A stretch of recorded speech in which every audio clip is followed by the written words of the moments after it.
ये कहते हैं मेरी जॉब में बड़ी प्रॉब्लम थी, बड़ी मुश्किल थी, फिर मैंने खुदावंद के घर में आना शुरू किया और खुदावंद ने इनको प्रॉस्पर किया, खुदावंद ने इनको तरक्की दी।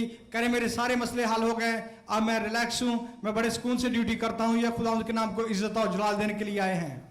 हालेलुया। और दूसरी इनकी गवाही ये है कि इनके यहाँ पे जो था वो सर में दर्द रहता था, इनके जो पट्टे थे ये खिंचे रहते थे।